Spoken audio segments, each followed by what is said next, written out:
Bueno, yo soy José Antonio Méndez. Les doy las gracias por estar aquí. Como bien ha indicado en la presentación, a mí la mejor forma o la forma que más me gusta de presentarme es decir que estoy casado y que soy padre de 4 hijos. Más un quinto que nos precede, tenemos en el cielo, y allí está haciéndonos camino, ¿no? haciéndonos hueco. Porque más allá de lo que hacemos, sobre todo en esta época en la que pues el periodismo siempre es la hoguera de las vanidades, pero hoy parece que se ha extendido a un gran incendio y las redes sociales propician una expansión del ego tremenda y parece que valemos y somos por lo que hacemos. Yo estoy convencido de que lo que nos constituye, al menos así lo siento para mí, lo que me constituye son las relaciones, es el amor que soy capaz de entregar y recibir cada día. Y en ningún sitio lo recibo ni deseo entregarlo tanto como en mi hogar.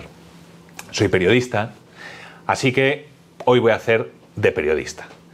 Si yo les preguntara a ustedes qué hacen los periodistas, no lo voy a hacer, pues seguro que más de alguno me dice mentir.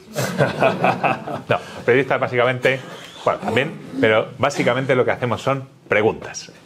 Entonces, a mí me hace muchísima ilusión poder compartir esta tarde también con Álvaro y mi participación va a ser más bien esta, ¿eh? Yo voy a ir haciéndole preguntas a Álvaro para escuchar su testimonio. No obstante, antes de eso sí me gustaría aclarar varias cosas.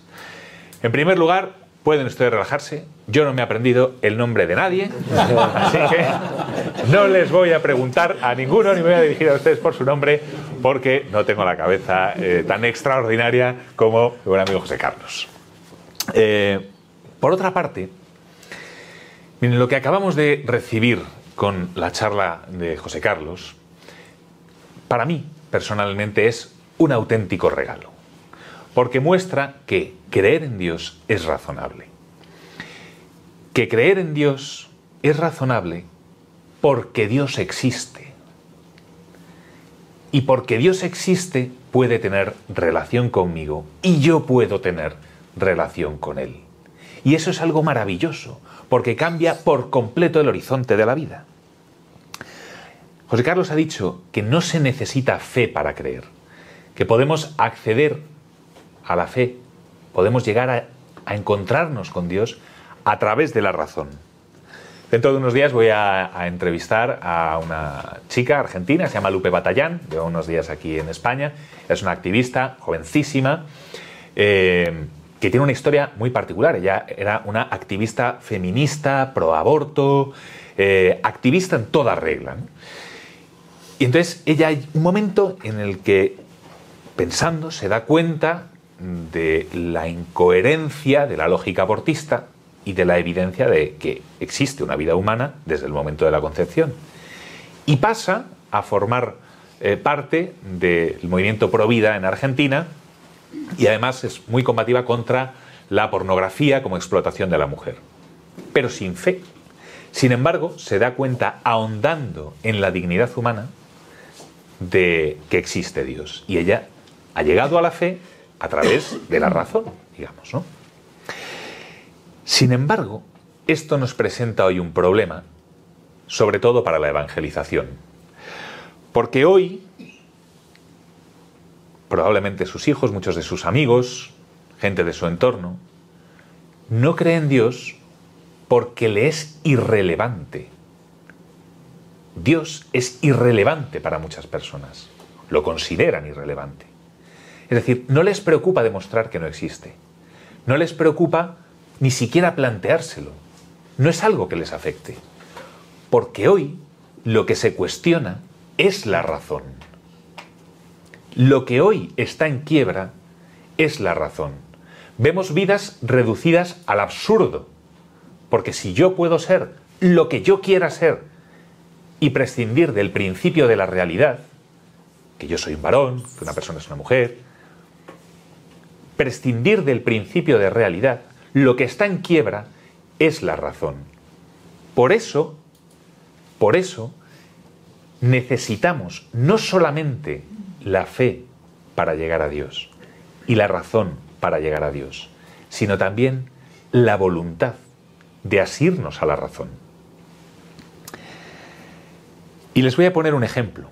La última campaña de la que hablaba Maika, que ha hecho la ACDP, que está estos días en las marquesinas de ciertos municipios de toda España, 44 municipios de toda España, algunas capitales de provincia, otros municipios más pequeños. Es una gran lona en algunas marquesinas, paradas de metro, vallas publicitarias, que con los tonos negro y morado del movimiento feminista en torno al 8M hace una gran pregunta. ¿La mujer nace, y se subraya, nace, o se hace, en interrogación? Y abajo pone una coda de: la mayoría de los expertos, algunas versiones, pero la mayoría de los ginecólogos, la mayoría de los expertos están de acuerdo, saben la respuesta, pero no se atreven a hablar. Unos minutos antes de empezar la jornada de hoy, nos escribía el secretario nacional de Comunicación diciendo: bueno, pues nos ha llegado una denuncia a la pregunta por posible transfobia. Esa pregunta parte de un axioma que estableció una mujer nada sospechosa de ser conservadora, católica, que es Simone de Beauvoir, que es la madre del feminismo del siglo XX, que ella afirmó que no se nace mujer, se llega a serlo. Esto que se puede decir y afirmar categóricamente en cualquier espacio público, cuando se hace desde la pregunta invitando a la reflexión, se intenta silenciar. Esa es la sociedad en la que nos vivimos, en la que nos movemos. Aquella que trata de silenciar las preguntas que nos conducen a la verdad, que nos hacen libres. Así que es cierto, la fe puede conducirnos a Dios, la razón puede conducirnos a Dios. Pero hay algo que atraviesa todo ello y allana el camino, que es la experiencia, la vivencia, el encuentro. Porque claro, uno dice, la constante cosmológica, esto es palmario. O sea, yo estoy aquí porque Dios ha querido. Es imposible pensar que todo sea fruto del azar. Pero es que yo tengo un problema personal muy serio. Cada uno de ustedes tiene un problema personal. El Señor, cuando dice, el que quiera seguirme, cargue con su cruz y venga en pos de mí, no dice, cargue una cruz, dice, cargue con la suya, porque ya da por hecho de que cada uno tenemos la nuestra. La única persona que nos sufre es la que no conocemos, porque en cuanto le conocemos a cualquiera, rascamos un poquito y aparece el sufrimiento.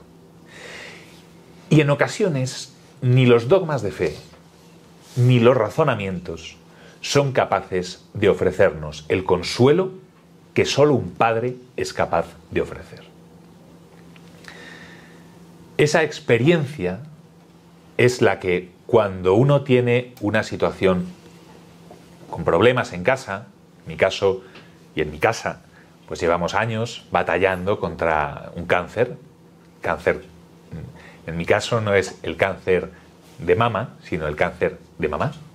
Mi mujer tiene cáncer y está batallando con ella desde hace años. Toda la razón muestra el camino a seguir. La fe ilumina el camino a seguir. Pero solo la presencia de Cristo acompaña el camino. La cruz es un instrumento de tortura.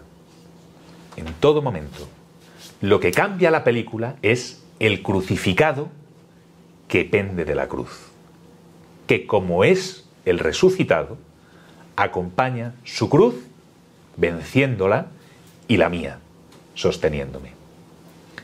Esta es la gran diferencia. Que la fe razonable se hace experiencia acompañada. Y de eso es de lo que sabe mucho Álvaro.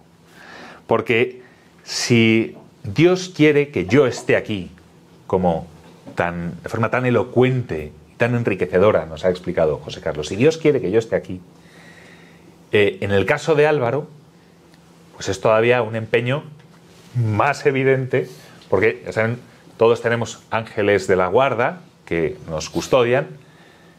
El de Álvaro está de baja por ansiedad ya desde hace bastante, porque no solamente ha sobrevivido a lo que ahora vamos a entrar, sino que luego además que, claro, hace deportes de riesgo, entonces cada 2 por 3 le tienen que cambiar el ángel de la guarda porque tiene en la baja por ansiedad.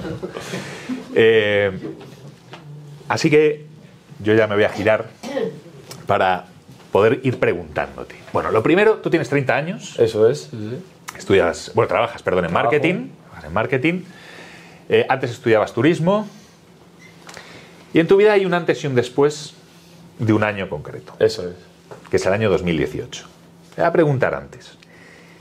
¿Cómo era tu vida antes del año 2018?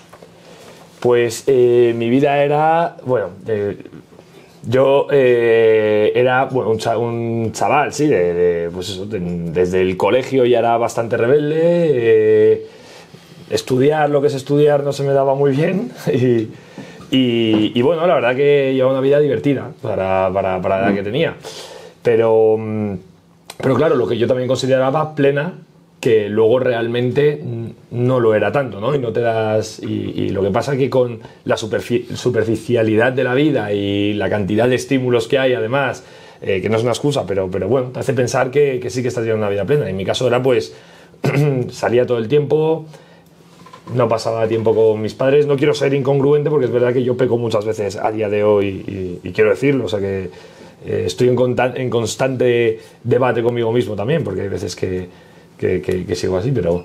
Yo es que solamente cuando voy a un sitio de esto digo, por favor, alguien en constante conversión como yo, porque si no, no puedes. No, pero bueno, quiero aclararlo.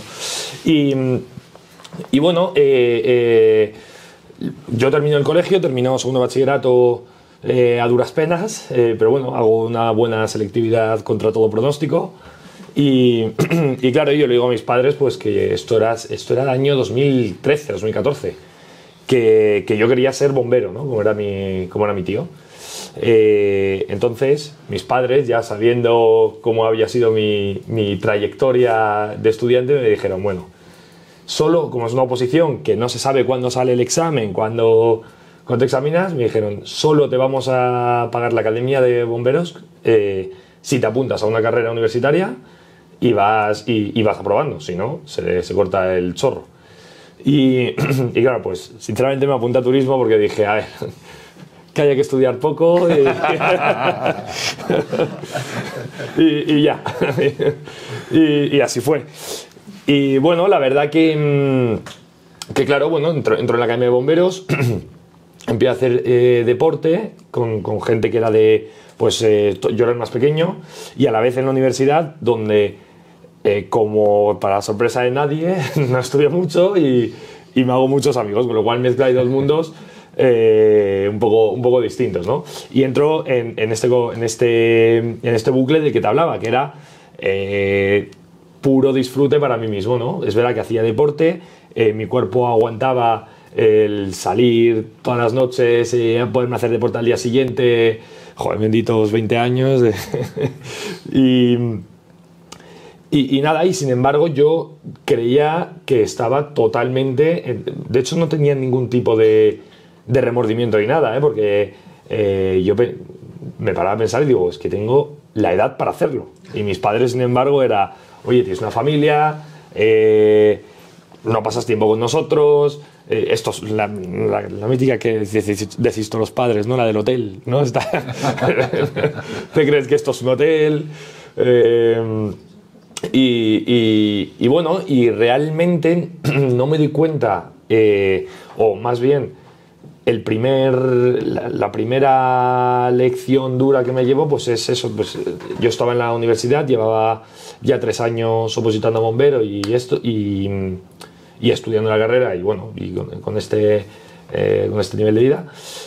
Y es en 2017, en junio de 2017, cuando un verano yo estaba en Madrid. Estaba solo con mi padre, mi madre estaba en Andújar, porque mi madre es de Jaén, y estaba en casa de mi abuela en Andújar, y me llama mi madre a las 5 de la tarde, que mi hermana se había ido a comer con unas amigas, y que había tenido un accidente de coche, que se podía ir al hospital. O sea, somos 3 hermanos, yo ahí tenía 23, mi hermana 20 y mi otro hermano 17, o sea, nos llevamos 3 cada uno, y entonces nada, voy al hospital. por suerte, los otros 3 integrantes del coche pues estaban perfectamente, alguna quemazón de cinturón y eso, pero poca cosa. Sin embargo, mi hermana le había cogido una posición, justo se había adelantado para cambiar la canción, bueno, pues el momento y estaba muy grave, ¿no? Y al día siguiente muere. Y esto, pues muere con 20 años. Y la gran lección que digo no es aprender a haber pasado más tiempo o arrepentirte del pasado, ¿no? Que por supuesto dices, si lo llego a saber, pero claro, amigo, esto es la vida, no se sabe qué viene, ¿no?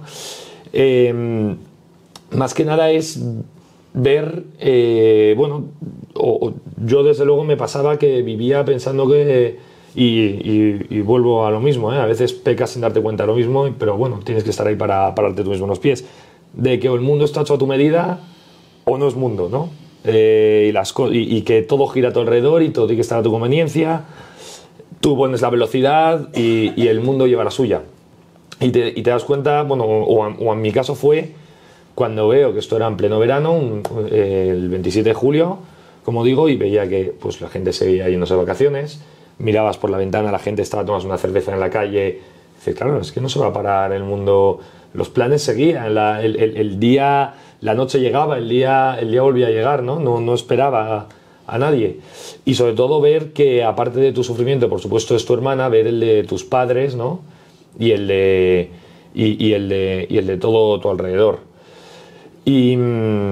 Porque tus padres sí tenían fe, sí. Creían en Dios, lo habían tratado de transmitir, tú estabas alejado de todo esto. ¿Qué ocurre? ¿Cómo encajas tú también en ese ámbito de esto me trastoca todos los planes, me trastoca la vida, también la relación con Dios?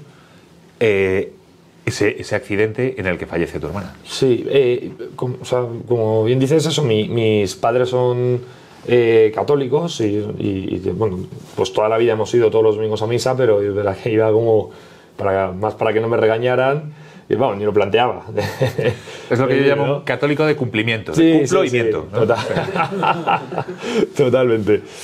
Y bueno, la verdad que en este caso no es que no me cambiase, sí, incluso me llegó a reforzar un poco la relación, porque yo veía que sobre todo mi madre se aferró todavía más, ¿no? Y pues por estar más con ella y eso, pues en ningún momento hubo, por suerte, nadie de mi familia ni nada de pues un conflicto con Dios, ¿no? Sino que han venido pues dadas así y nada, y en ese sentido la verdad que muy bien, en el sentido de aceptar que mi hermana estaba en el cielo, que era un ángel cuidándonos, ¿no? Y en ese sentido sí es verdad que me acerco más, ¿no? Ahora es verdad que pasa el tiempo y como de todo, ¿no? Pues me parece importante decirlo, con la importancia de la perspectiva, ¿no? O sea, yo ahora miro atrás y no tengo un recuerdo triste de ese verano, porque me acuerdo fue el verano. Tengo un recuerdo súper bonito de ese verano porque nos fuimos, somos un montón de primos, y ya con mis tíos hacemos como 50, y nos fuimos todos de veraneo a un mismo sitio, cogimos unas cuantas casas por ahí, estuvimos todo agosto todos juntos, haciendo todos los días planes y pasa el tiempo y se te queda eso, ¿no? Más que el recuerdo del dolor o de la tristeza. Esa quiebra que supone para unos padres la pérdida de un hijo, para un hermano la pérdida de una hermana menor, mucho más joven, que ya sería suficiente para que cualquier vida zozobre y se descoloque, ¿no? Tal vez es probable que entre las personas que están aquí, desde luego las que lo van a ver después en redes sociales o lo que sea, muchos puedan sentirse identificados con esa experiencia tan dolorosa, pero no es el único mazazo que recibes, porque poco después Exacto. tienes otro que te cuesta la vida literalmente. Sí. Además fueron justo 6 meses después, se invierten los papeles, estaba yo en la casa de Andújar, donde estaba justo mi madre, y es una casa en mitad del campo, ¿no? Y era un viernes por la mañana, era el 2 de febrero, Nada, encendí la chimenea, me fui a la cocina y al volver pues estaba el salón ardiendo. Enseguida intento apagarlo, pero me acabo cayendo encima del fuego, se me prende la ropa, me la consigo quitar y me voy corriendo. Y esto está en mitad del campo. O sea, por suerte puedo salir por mi propio pie, me voy corriendo hasta otra casa que tienen mis tíos, que la verdad, o sea, todo se ha dicho, yo en esos momentos no tenía nada no me dolía nada, o sea, era más adrenalina que otra cosa. Llego a casa de mis tíos, ellos llaman a la ambulancia y mi madre estaba en Andújar, abajo, justo en el pueblo. Llaman a la ambulancia, tarda 45 minutos en subir, porque esto está en la sierra. A mí no me dolía nada, pero sí que decía la que me he liado.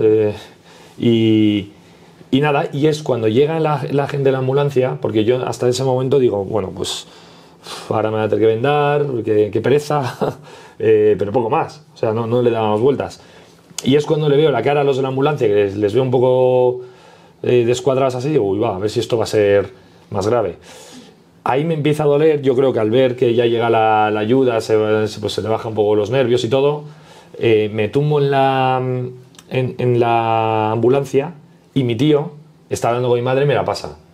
Le digo, mamá, que bajo ahora para o sea, además con voz de normal, no tenía... Bajo para el hospital, me quema, estoy bien, pero nada, vale. Y me dice, vale, voy para allá, te espero ahí y tal. Y entonces ya cuelgo y entonces cierre es cuando ya le digo a los médicos, oye, me empieza a doler, me dice, lo sé. Salimos a la carretera, me ponen una vía y yo ahí ya no recuerdo nada más. O sea, lo que sucede es que de camino al hospital, pues empiezo a...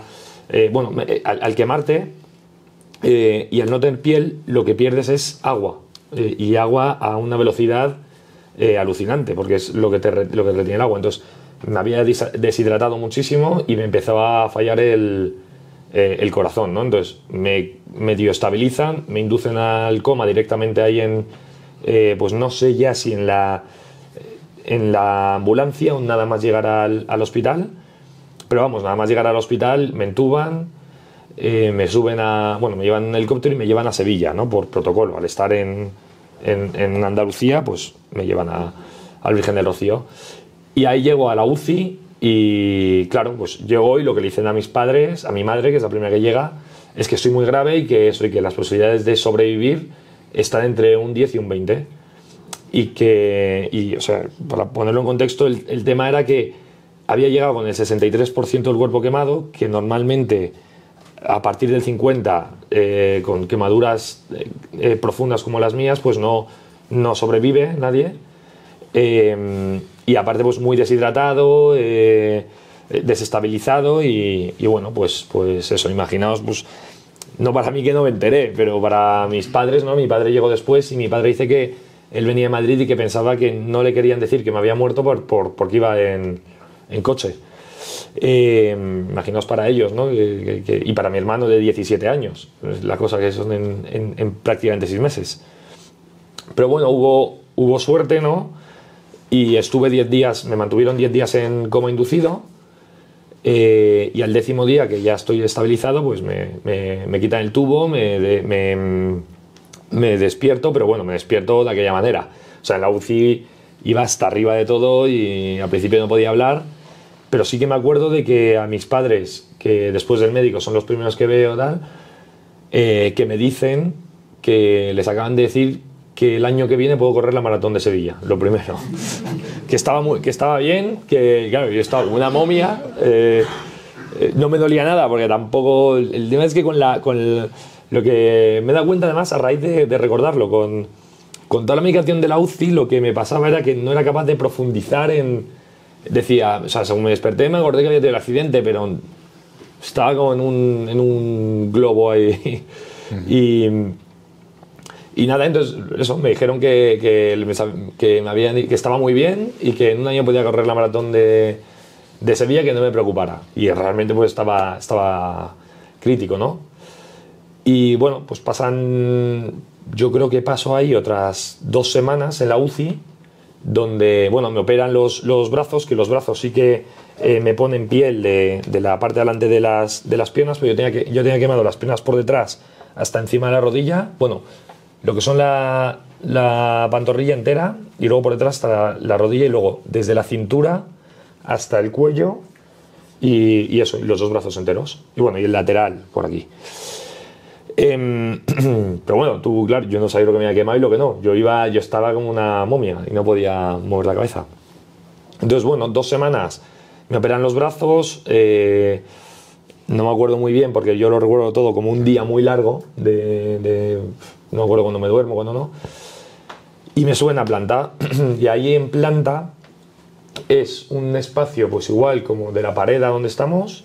Y así, con una cama y 2 torres llenas de medicinas que no paran de pitar, ¿no? Unas van por la... Bueno, tenía una sonda que iba a la nariz para alimentarme, oxígeno, no tragué humo, pero aún así, pues, sobre todo el primer mes estaba con oxígeno.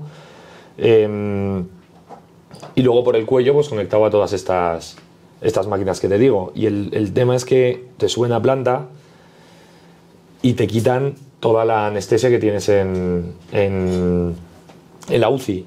Y lo primero que te empieza a funcionar es la cabeza antes que el cuerpo. Lo primero que te das cuenta, o lo que me pasó a mí era, de repente me di cuenta dónde estoy, empiezo a oír gritos, porque es una planta donde hay varias habitaciones de esas en las que todo el mundo está gritando de día o de noche, de dolor. Aunque estés aislado, se oye, porque son de cristal, pero fino. Y bueno, lo primero es, me empiezo a asustar, me doy cuenta realmente del accidente que he tenido, empiezo a darme cuenta en la que estoy metido, que no es un sueño, que no es un... O sea, y como iba pues drogado prácticamente abajo, pues no tal, pero ahí de repente me doy cuenta que es la realidad. Y luego llega lo malo, que es el dolor, ¿no? Y un dolor que, bueno, pues desde el primer momento que lo empecé a sentir ya no paró. Y era pues llorar, gritar, vomitarte encima estando quieto, no te podías mover, ¿no? Y sobre todo todo esto solo, porque estás en aislamiento para que no cojas infecciones, por eso tampoco me podían llevar a Madrid, tenía que estar ya en Sevilla. Y de hecho, bueno, pues los médicos entraban tapados enteros, muy rápido, y a mi familia, que se tuvo que mudar de un día a otro, pues mis padres y mi hermano, de Madrid a Sevilla, les podía ver dos o tres veces al día a través de un cristal, que ellos hablaban por un teléfono y yo les oía, ¿no? Entonces, el sitio daba miedo, además, de noche, pues tienes miedo de oír gritos, además, pues la mente te lleva a lo peor, ¿no? Y aparte con el dolor más. Y entonces esos primeros días en los que pues estoy destrozado tanto de dolor como de estar mirando al techo y que pasen las horas y además no tenía ningún tipo de duda de que me iba a morir ahí, porque no le intentaba pensar y no veía el modo, porque además no puedo, no puedo vivir. Y todo lo que me decían los médicos también pensaba que me estaban engañando todo el tiempo para que me estaba muriendo y no querían que me muriera asustado. Entonces llega un momento en que a mis padres les digo que me graben un vídeo a través de cristal o algo para que en la siguiente operación, porque me operaban todas las semanas y me ponían piel de donante, de muerto, porque yo no tenía piel, al tener el 63% del cuerpo quemado, no tenía piel suficiente para cubrirme el cuerpo, entonces me ponían la de pues un donante muerto hasta que mi cuerpo la rechazara, ¿no? Y me tenían que volver a cambiar de piel. Y todo esto es súper desagradable, súper sangriento, en una cosa que yo decía además, y ahí entré en mi dilema no decir no existe Dios. O sea, ¿cómo va a existir Dios? O sea, esto es lo más cercano al infierno de dolor, de eso, de desagradable, máquinas pitando, la cama llena de sangre 24 horas, uno que se baja a la UCI, otro que se muere, otro que... Pero, o sea, ¿esto qué es? ¿No? Y además digo, esto no se conoce en el mundo, estamos tan acostumbrados también y yo estaba acostumbrado también con las redes sociales, con todo, a que la vida tiene que ser bonita y la vida tiene que ser solo disfrutar y ves que todo el mundo se lo pasa bien y esto no se enseña o no. Y Y bueno, como te digo, eso, tiré la toalla porque era, vamos, era lo que creía o lo que más sentido tenía para mí en ese momento. Y ahí ocurren dos cosas. Una es que justo el Hospital Virgen del Rocío al que te llevan es un hospital pionero en un tratamiento. Exacto. Y otra, que llega un amigo tuyo con una hoja debajo del brazo manuscrita, ¿no? Eso es. Eso es. ¿Qué pasa ahí con esas dos cosas que ocurren? Pues a nivel médico, o sea, y después de todo esto que estamos contando, es verdad que estamos en la parte más dura y tal, pero yo me considero, y muchas veces me ha vertigo pensar la suerte que he tenido, porque son muchos factores que se han alineado. Uno, que no me desmayara en el momento de quemarme, que es bastante normal. Dos, que mis tíos estuvieran en casa, que no suelen estar. Tres, que no me haya muerto con el porcentaje que me haya quemado. Y cuatro, que justo caigo en un hospital que estaba haciendo, si no, no había manera de tratarme. Y estaban haciendo un tratamiento experimental y necesitaban un paciente que con más del 50% del cuerpo quemado que hubiera sobrevivido. Y era hacer piel artificial. Entonces me lo dijo la cirujana y yo, o sea, ni un pero. O sea, lo que, como en todo, vamos, nunca me ponía nada, evidentemente. Y era, bueno, consistía en cogerme un trozo de piel, llevarlo a un laboratorio que estaba en Granada, estaba en Granada, en la Universidad de Granada, Centro de Histología, que lo están haciendo con el Virgen del Rocío, y a raíz de ahí en un laboratorio generaban piel con mi formación genética, entonces no había rechazo. Eso a nivel médico, que eso tardaba unas 4 semanas, mientras tanto pues seguía con el proceso de, como ellos decían, o me decían después, porque en el momento no me lo decían, era mantenerme con vida, que no es trabajo fácil, coges muchas infecciones, yo cogí una septicemia además, una de esas, entonces bueno, pues es mantenerte hasta que llegue, ¿no? Y a nivel espiritual, ¿no? Fueron dos cosas, ¿no?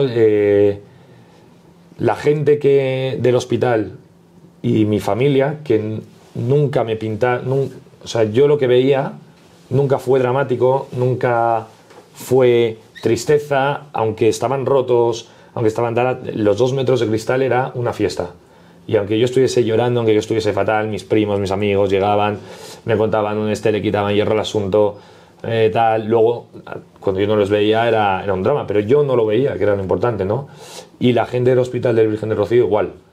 Por muy grave que estuviese el asunto, siempre estaban, no quiero decir engañando, pero pintándomelo de otra manera totalmente distinta, ¿no? Y eso en parte fue lo que me salvó, junto, por supuesto, a una anécdota que tiene mucha importancia, que es que un amigo mío de Andújar me llevó bueno, venían a verme y venían de la universidad con un cuaderno y me dijo, te voy a poner una frase que a mí me ayudó un montón. Y yo estaba en el momento además que le había dicho a mis padres que ni Dios existe y mi hermana ni es un ángel ni nada, no existe porque estoy solo. Y digo, es que estoy solo aquí en este cuarto, y además así lo sentía, ¿no? Sufriendo solo y muriéndome solo. Y llega mi amigo y me escribió una frase que me cambió totalmente la manera de enfocar, ¿no?, la situación, a lo mejor. Que era, bueno, me escribió una frase en la Biblia que ponía: escucha lo que te mando, esfuérzate y sé valiente, no temas ni desmayes, que yo soy el Señor tu Dios y estaré contigo por donde quiera que vayas. Y me la pegó en el cristal, ¿no? Y entonces... Como te la sabes de memoria, ¿puedes repetirla de nuevo? Sí. Escucha lo que te mando, esfuérzate y sé valiente, que yo soy el Señor tu Dios. Bueno, no temas y desmayes, que yo soy el Señor tu Dios y estaré contigo por donde quiera que vayas. Y la verdad que en ese momento, pues a partir de ahí las curas, que era quizá lo más duro, ¿no?, porque te tenían que quitar las vendas sin anestesia, y era ahí el momento más dolor, por más les ves entrar con las placas por si te paras, poder reanimarte, porque luego después cuando te quitan las vendas, lo que te ponen es ketamina durante todos los días y pues tu cuerpo no está en el mejor estado del mundo. Entonces pues a mí no me pasó, pero ya el verlo dices, esto no mola nada. Y bueno, la verdad que eso me dio una fuerza, o me dio no fuerza, sino esperanza, ¿no? De pensar que había una salida, ¿no? Precisamente el saber que no estaba solo, ¿no? Que yo soy el Señor tu Dios y estaré contigo por donde quiera que vayas, ¿no? Y pensé también luego en el tiempo que quizá era necesario también haber pasado por la otra parte. Eso lo pienso ahora, ¿no? De pasado el tiempo, quizá no hubiera hecho el efecto que hizo en mí si no hubiera primero visto no hubiera visto la oscuridad, luego igual la luz no me sorprendía tanto. Y a partir de ese momento, la recuperación toma otro camino. Finalmente, ¿no? Terminas por salir del hospital. Sí.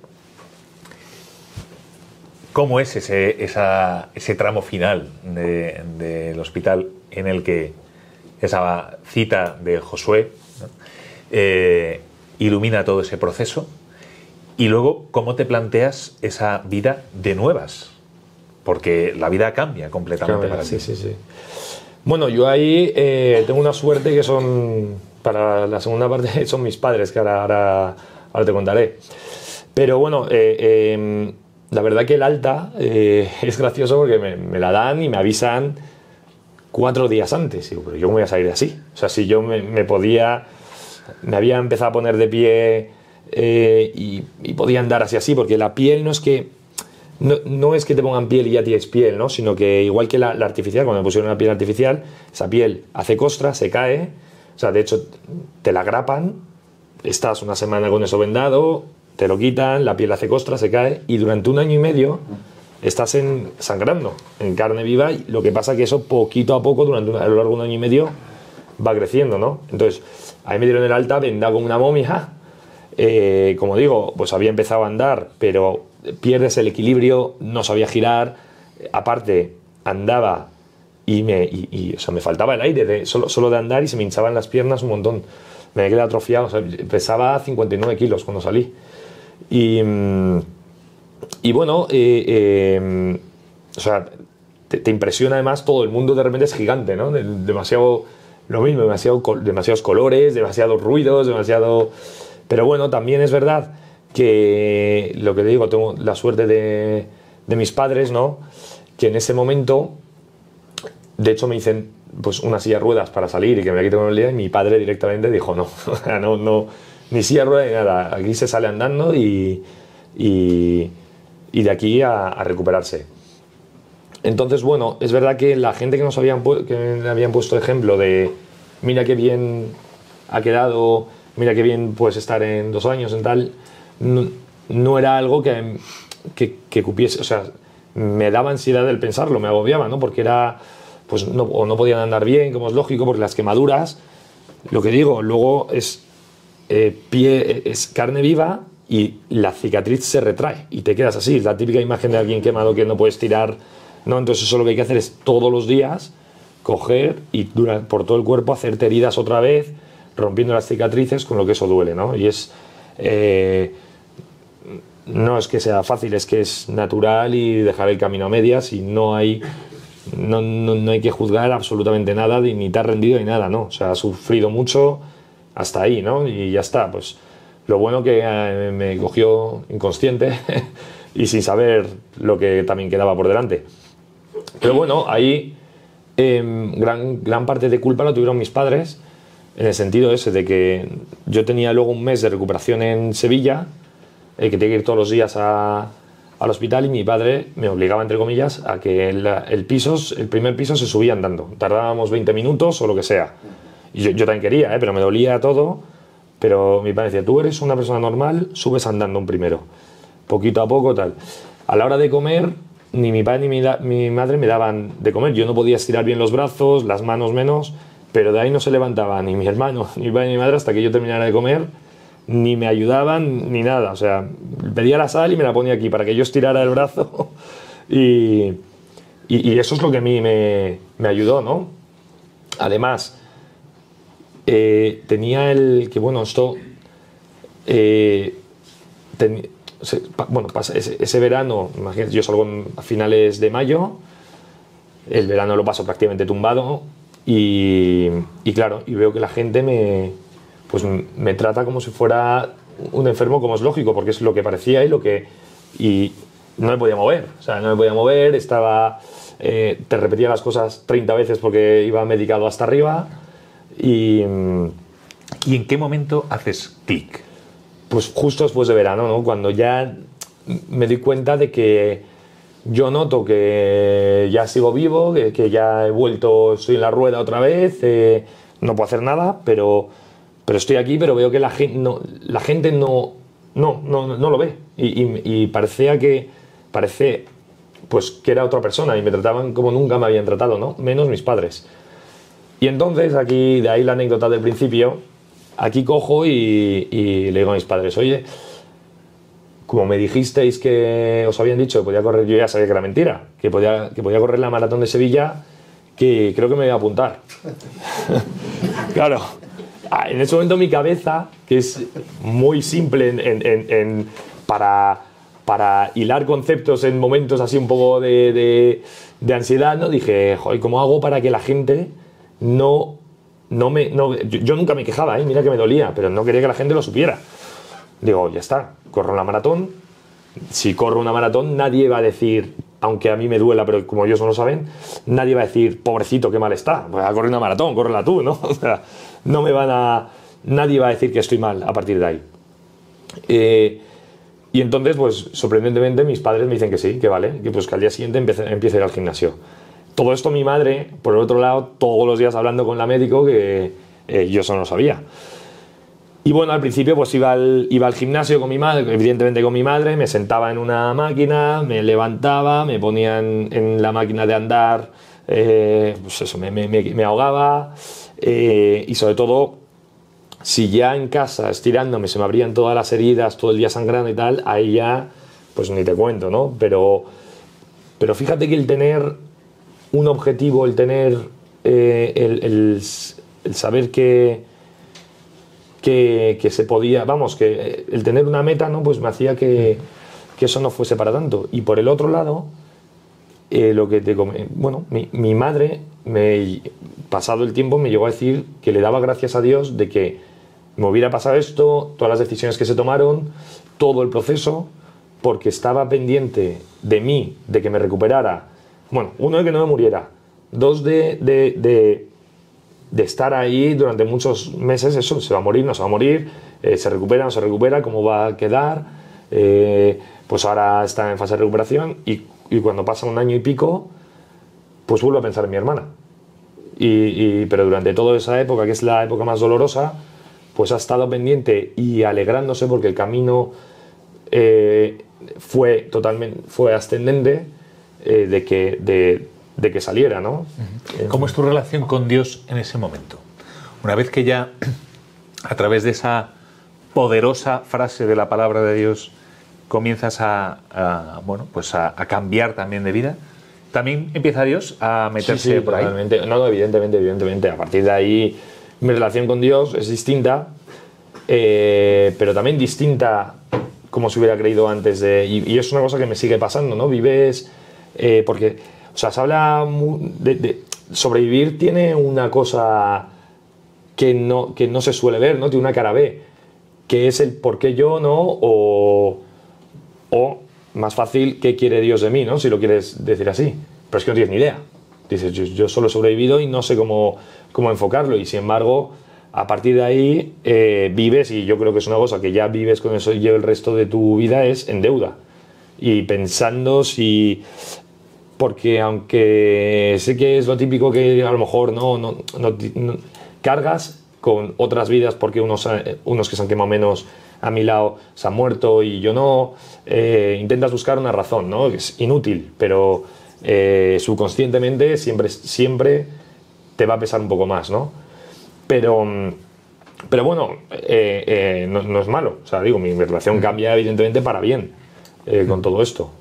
Y luego tu vida se recupera hasta el punto de venirte hoy a Guadix, trabajar con normalidad y seguir además como deportista cada vez haciendo más cosas, ¿no? Porque cuando te subas en una bicicleta para hacer un Ironman, tiras a nadar o a correr otra maratón o lo que fuere, ¿no?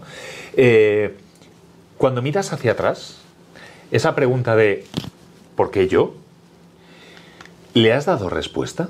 No, y no la tiene. O sea, tampoco te creas que no te creas que profundizo mucho en esa respuesta en esa pregunta, porque es una que voy a arrastrar y no hay una respuesta. O sea, pues porque te ha tocado, porque pues lo único que puedes hacer es esa deuda con la que vives, ¿no? Pues pagarla, entre comillas, ¿no? Y pues yo encontré el camino a través del deporte, que era lo que no conseguí encontrar un camino.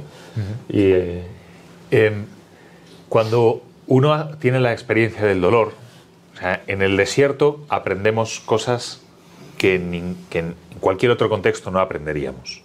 Y el dolor es una escuela que enseña materias que no enseña nada más en la vida, ¿no? Cuando uno tiene la experiencia como la que tú nos estás contando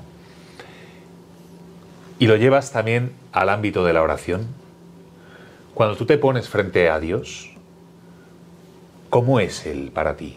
¿Quién es Dios para Álvaro? Bueno, eso, fíjate qué bueno que hagas la pregunta, porque siempre había pensado en la pasión de Cristo, en la Semana Santa. En mi familia se vive, pues, al ser de Jaén, se vive muchísimo. Había visto la película de La Pasión, pero nunca había llegado a pensar lo que sufrió Jesús en la cruz, ¿no? Y ahí entramos también incluso con cualquier ateo, ¿no? Da igual si era el Hijo de Dios, si no, o sea, lo que sufrió ese hombre, aunque pienses que no sea verdad, ese hombre pensaba que era verdad y lo hizo voluntariamente. Yo, con lo que estaba sufriendo, digo, pero lloraba solo de pensarlo, ¿no? De decir lo que sufrió, con lo cual, pues con la cabeza agachada cada vez que me pongo delante. Yo te estaba escuchando, claro, yo te estaba escuchando como periodista, me estaba emocionando también como padre.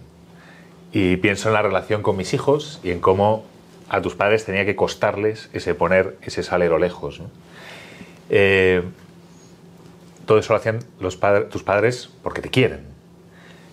Cuando tú ves de dónde estabas y de dónde has sido rescatado, ¿el dolor ha sido para ti una forma, ahora, viendo todo ese dolor, una forma más de sentirte amado por Dios, por tu padre? O sea, yo pienso que era una cosa que tenía que pasar. No es que no me arrepienta, o sea, no quiero ser, si pudiera no pasarlo, lo pasaría, no lo pasaría. No voy a ser hipócrita y no te voy a tener una mentira. Pero una vez pasado, me ha cambiado para bien, y me ha cambiado, pues, mi relación con mi familia, mi relación con Dios, mi relación conmigo mismo, y estoy seguro que me ha hecho mejor en prácticamente todos los ámbitos. No digo que sea el mejor, yo lo que digo, o sea, soy un desastre en 1000 aspectos, pero a veces me planteo cosas, ¿no? La vida puede doler y puede quemar de muchas maneras. Para quien esté sufriendo, para quien tenga un dolor desgarrador, porque hay dolores que son desgarradores, ¿no? Igual que en tu caso la piel se hizo jirones, hay dolores, a veces físicos, muchas veces no, que te desgarran la vida. ¿Tú qué le dirías a una persona que está sufriendo? A ver, es muy complicado, ¿no? Porque el mensaje también no es tanto el que digas, no es tanto el emisor, sino el receptor, ¿no? A mí, por muchos mensajes que me llegaron, no fue hasta mi momento que lo supe que me cambió, ¿no? Lo único que puedo decir es que llega un punto en el que no ves salida, ¿no? Pero no ver salida no quiere decir que no la haya. Entonces, agárrate a algo superior a ti, que pues Dios, ¿no? Si tienes la suerte de ser creyente, ¿no? Ten esperanza y confía. Para dar turno a las preguntas, a mí me gusta terminar las entrevistas, porque me dejo muchas cosas en el tintero, obviamente. Me gusta terminar siempre las entrevistas con la misma pregunta. O José Carlos lo sabe porque le he entrevistado varias veces, que es ¿qué es lo que yo no te he preguntado que es importante decir? O dicho de otra manera, ¿cómo quieres terminar esta entrevista antes de dar la palabra al público? Vale, pues a lo mejor una de las cosas más importantes, ¿no?, que aprendí, que por supuesto, ¿no?, a Dios rogando, pero con el mazo dando. Dios está ahí para salvarnos, igual nos tiene el brazo, pero tenemos que tenderlo también nosotros, ¿no? Con lo cual a nivel humano lo que más me enseñó todo esto fue el valor del esfuerzo, ¿no? Y esforzarte cuando ni siquiera ves que vaya a llegar a buen puerto, pero aún así apostar y quemar las naves, ¿no?, y ir a por ese camino aunque duela, apostando ciegamente y teniendo fe. Les cedo a ustedes el turno de palabra.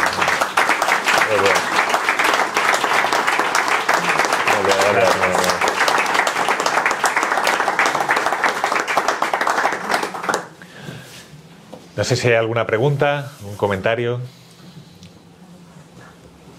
Estamos en familia, como ven, nos hemos abierto el corazón, así que pueden sentirse con plena confianza.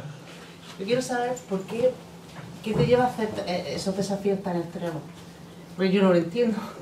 Pues fue precisamente, la maratón era casualmente, yo me quemé un 2 de febrero, fue el 17 de febrero del año siguiente, termino la maratón y para mí era el decir, cierro una página de esta historia y ya veré cómo continúo mi vida, porque hasta entonces mi vida había sido acabar la maratón, ¿no?, y ya está. Entonces uno de los médicos me dice de llevar la medalla al hospital. Y ahí es la primera vez, ya había hablado por teléfono con varios, había mandado vídeos, porque mantengo mucha relación con la gente del hospital, y para gente que, pues yo no lo sabía, pero yo pensé que era normal, como digo, porque era lo que a mí me decían, pero pues nadie se había recuperado tan rápido de un accidente, y entonces pues los vídeos que yo les mandaba les servía para otros pacientes, ¿no? Y entonces me hicieron hablar con pacientes y vi que lo que había hecho sin yo darme cuenta, por suerte, pues no había compresión, es lo típico de mira cómo lo hago y justo en ese momento no te sale, había servido, ¿no?, para que otros lucharan y tuvieran fe, ¿no? Y aparte ya estaba teniendo el dilema este de cómo vivo ahora, ¿no? Entonces fue el momento perfecto para unir el deporte, porque me habían hecho alguna entrevista para alguna revista de deporte al saber que iba a correr la maratón, y dije, pues, ¿y si se empieza a sacar dinero de estas cosas para ONGs, para quemados pues gente que se había quemado que lo necesitase, porque hay veces que pues te amputan las piernas y las que te pone la seguridad social con 20 años pues no son funcionales, ¿no? Y no puedes hacer un montón de cosas. O para ONGs, y el primero que hice fue el cruzar de Formentera a Ibiza, que además se consiguió dinero para la ONG Formación Senegal, que construyó un colegio con el nombre de mi hermana, además ahí en Senegal. O sea, fue uno de los más especiales. Pues es verdad que no lo hemos comentado, pero ahora todos esos objetivos, esos campeonatos y demás, tienen siempre ese componente de ayuda a otros. Totalmente. O sea, y aparte que sí, eso no. O sea, yo no llevo ni un euro, ni se costean viajes, ni se costean hoteles, ni nada. O sea, todo lo que. Siempre que hago alguno, todo, el 100% de lo que se dona es para. Pues, o bien para una persona en particular, o una asociación. Siempre hago unas asociaciones pequeñitas, pero no por nada, porque conozco a la persona que tiene la asociación y tal, y que es mínimo lo que hago, porque es la realidad, pero bueno, por poco que. Yo tengo una pregunta. Cuando te encontrabas tan mal, en el peor momento, ¿tú en algún momento rezabas o empiezas a rezar cuando te llega esa frase y te toca algo que te dice? Empiezo a rezar cuando veo la frase. O sea, yo llego a un momento en el que, o sea, tenía certeza absoluta de que Dios no existía. Pero certeza absoluta, ¿eh? No había hueco por el que, y más, claro, también estaba entrando en bucle, pero no lo sabía, pero no tenía ninguna fisura por la que dijese, no, mejor tal, o sea, no. Entonces esa raíz de la frase. ¿Y hoy tu vida religiosa o tu creencias son distintas, claro está? Sí, evidentemente. No, o sea, también te voy a ser sincero, ¿eh? Yo de repente, pues, me salto misa, yo qué sé, pues peco, ¿no? Pero bueno, me arrepiento.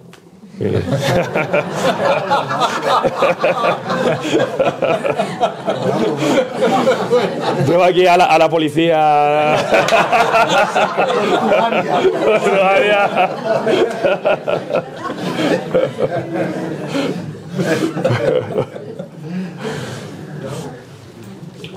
No sé si... ¿Cómo afrontas? Porque tu objetivo era ser el bombero.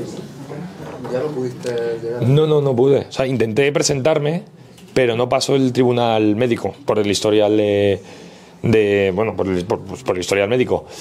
Pero bueno, nada, pues la verdad que tampoco hice gran drama de eso. O sea, si hubiese sido una película de Hollywood hubiera sido bombero seguro.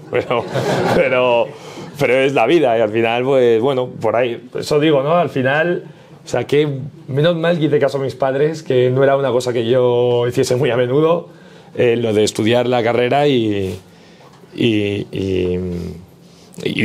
y estudiar la carrera, porque de repente de un día a otro, si no llega a ser por la obligación de mis padres, me quedaba colgado.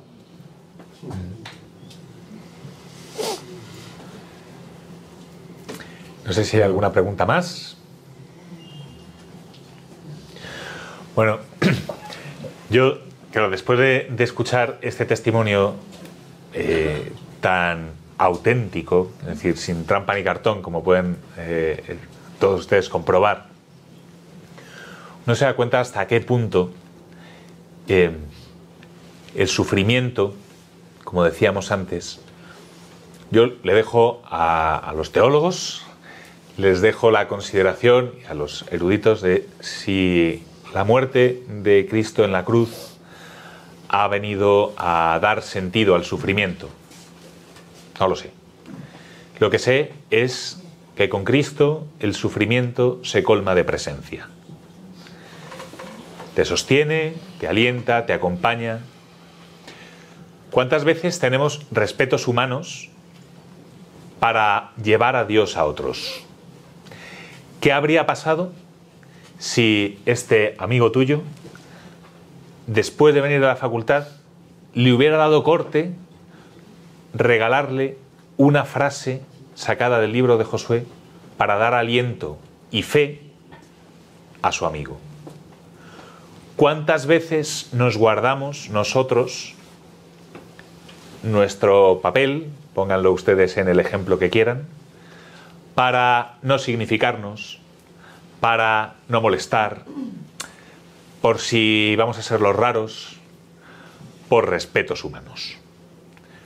¿Cuántas almas tenemos a nuestro alrededor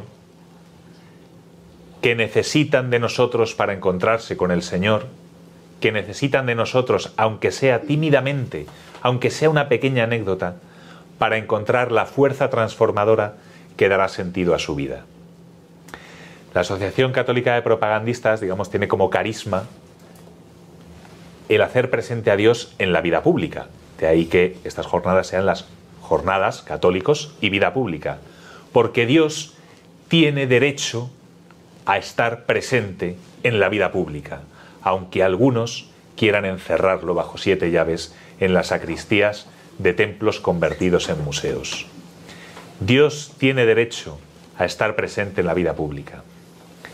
Y nuestro pueblo, su familia, sus amigos, sus compañeros de trabajo, tienen necesidad de Dios. Y tienen derecho a que ustedes y yo, que lo hemos conocido, se lo llevemos. De toda la historia de Álvaro, yo me quedo como con 3 titulares, ¿no? 3 grandes titulares. ¿Cuánto te quiere Dios para que hoy estés aquí? No lo pregunto, lo afirmo. cuánto te quiere Dios. El segundo es hasta qué punto es importante que seamos conscientes de que somos amados para anunciárselo a los demás. También a los demás les quiere Dios. Y el tercero, a modo de cierre, es algo que tú decías, ¿no? Nada ocurre por casualidad. La constante gravitacional que mantiene entero el universo, las razones que encontramos, como muy bien nos ha explicado José Carlos, en la ciencia para encontrarnos con el Señor, al final nos conducen a la razón personal, al encuentro con el Señor. Así que yo solamente puedo darte las gracias por la generosidad de tu testimonio, a ustedes por su atención y sus preguntas, muchísimo más interesantes que las mías, además, y sobre todo a animarles encarecidamente a que de todo lo que hemos dicho hoy, ustedes se queden con algo, y digan, esto a mí, ¿en qué me cambia la vida? Y a partir de ahora, ¿cómo puedo hacer para llevar a Dios hasta otros? Entonces tendrán sentido todas las jornadas de formación, todas las charlas que podamos recibir y sobre todo todas las acciones como esta, que lo que hacen es plantar una bandera y decir a todo aquel que esté dispuesto a escuchar, proponiéndoselo, Dios tiene derecho a estar en la vida pública y además tiene deseo de estar en tu vida personal. Muchísimas gracias a todos por venir.